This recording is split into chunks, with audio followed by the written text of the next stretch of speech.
Un joueur de la NBA pense que sa vie est un jeu vidéo. Un autre joueur croit qu'il ne peut pas mourir. Voici les choses les plus étranges auxquelles croient les joueurs de la NBA. Est-ce que James Harden croit l'a pousser à arrêter de sortir avec des filles?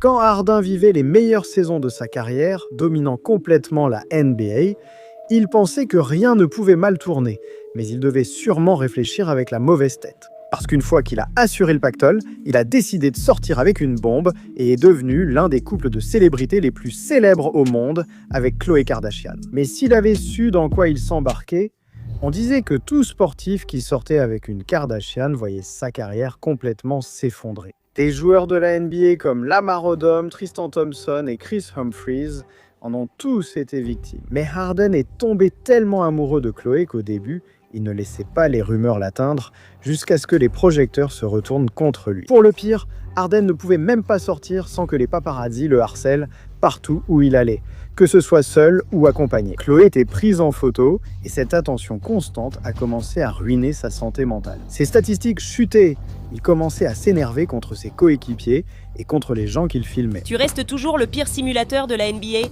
Donc finalement, Harden a affirmé que sortir avec une Kardashian avait été la pire année de sa vie. Et il n'a pas seulement rompu avec Khloé pour remettre sa carrière sur les rails, il est même devenu convaincu de l'existence de la malédiction des Kardashian. Et, chose amusante, dès qu'ils ont rompu, son niveau de jeu est revenu à celui d'un MVP. Mais même si Harden croyait qu'une fille était en train de le tuer, LeBron James, lui, croit qu'il est immortel. Chaque fois que LeBron fait ses valises, il l'a toujours sur lui. Qu'il arrive à l'aéroport, qu'il attende son avion ou qu'il soit dans les airs au-dessus des nuages, il n'a aucune peur que quoi que ce soit devienne mortel.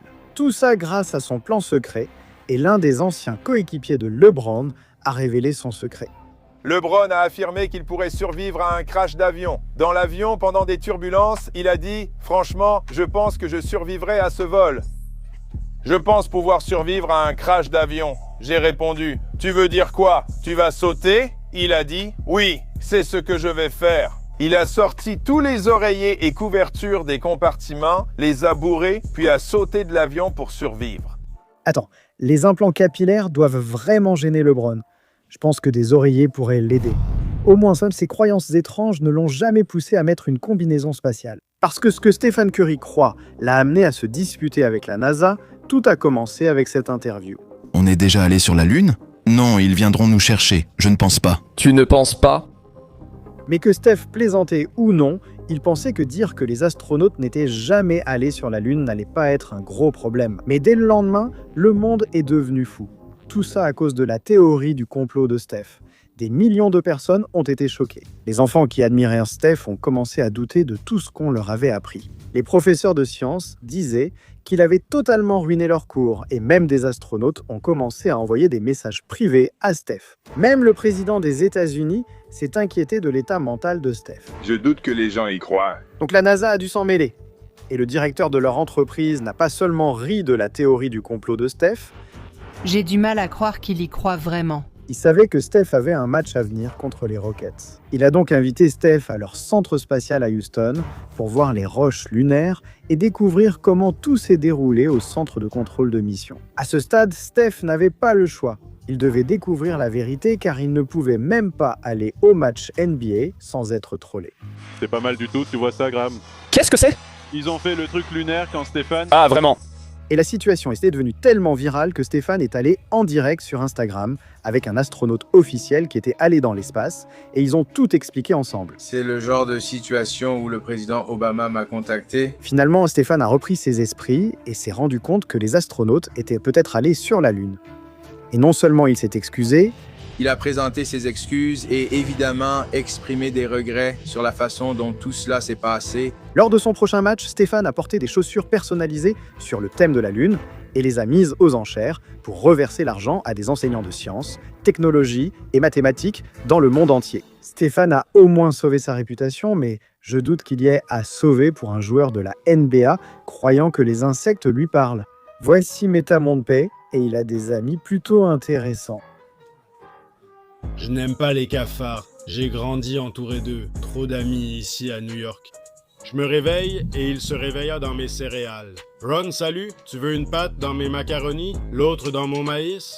Attends, sérieusement, Tu vas juste admettre comme ça que les cafards lui parlent. Ce mec délire. Mais un autre joueur croit que toute sa vie est un mensonge. Oh, quand tu parles de faits et de choses de ce genre, ça m'étonne que tu ne saches rien sur ce monde. Vraiment, avec Kyrie Irving, le monde est plat autour. La Terre n'est pas plate, mais selon ma théorie du complot, la Terre est définitivement une illusion. D'accord, ça va. Mais les croyances de Walker deviennent encore plus délirantes. Il croit à la théorie de l'univers holographique, ce qui signifie que tout dans le monde s'étend simplement d'une manière qui a du sens, comme une simulation. Lottie pense que nous sommes juste des personnages dans un grand jeu vidéo, manipulés par une force supérieure. Pas étonnant que les Lakers perdent tout le temps, ce gars ne croit même pas à la réalité des matchs. Mais même cela n'a pas changé le basket pour toujours.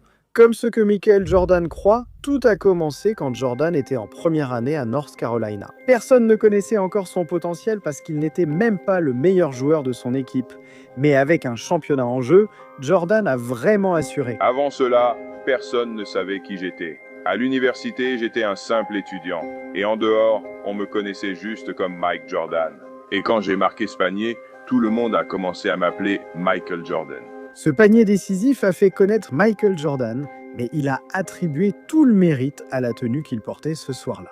Jordan sentait qu'il y avait quelque chose de mystérieux avec son short, alors il a décidé de le porter à chaque match. Et cela l'a amené à les porter pendant 2 années consécutives.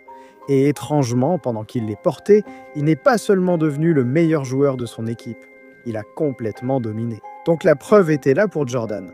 Et une fois qu'il a été sélectionné en NBA, il n'a jamais oublié ce qu'il avait amené là, le short. Mais il y avait un problème. Le code vestimentaire de la NBA exigeait que les joueurs portent des shorts mi-cuisses. Et évidemment, ceci était différent de ceux qu'il portait à l'université. Mais comme Jordan avait besoin de son porte-bonheur chaque soir, il a contacté Champion, la marque officielle de la NBA, et a affirmé qu'il avait besoin de ses shorts des Bulls. Plus larges et plus longs parce que c'était simplement quelque chose qui semblait plus naturel et plus confortable. Mais au fond, Jordan ne voulait tout simplement pas que quelqu'un découvre son secret. Il est rapidement devenu un pionnier, étant le premier joueur à porter des shorts amples, et avec son short de North Carolina en dessous, il a commencé à marquer plus de 30 points par match, jusqu'à devenir le visage de la NBA. Alors, quand les autres joueurs ont vu à quel point il devenait dominant, il n'a pas fallu longtemps avant que tout le monde veuille une paire de shorts comme les siens, et tout cela à cause du secret de Jordan. Cela a forcé la NBA à changer son code vestimentaire, faisant des shorts amples la nouvelle tendance. Pourtant, personne ne savait pourquoi il portait des shorts comme ça. Tout le monde pensait que c'était juste une question de style. Eh bien, tout le monde sauf Kobe Bryant. Parce qu'il a étudié tout ce qui concerne le jeu de Jordan, des entraînements de Jordan au tir qu'il prenait, et bien sûr ceux qu'il portait pendant les matchs. Un jour, Kobe est tombé sur une photo de Jordan et il a remarqué le short, c'était aux couleurs de la Caroline du Nord, et Kobe savait exactement pourquoi il les portait. À partir de ce moment-là, Kobe a porté son jeu à un tout autre niveau, et une fois qu'il a commencé à dominer la ligue. Tout comme Jordan, le monde a fini par découvrir qu'à chaque match, Kobe portait son short de lycée sous son short des Lakers, tout ça à cause de Jordan. Et pour être honnête, Kobe aurait dû continuer à transmettre ce secret du short. Parce qu'au lieu de devenir des légendes comme lui, certains Lakers se retrouvent au cœur de controverses mondiales. D'autres joueurs NBA se lancent dans des courses-poursuites à grande vitesse. Et je sais que tu veux en savoir plus à ce sujet, alors clique simplement sur cette vidéo juste ici.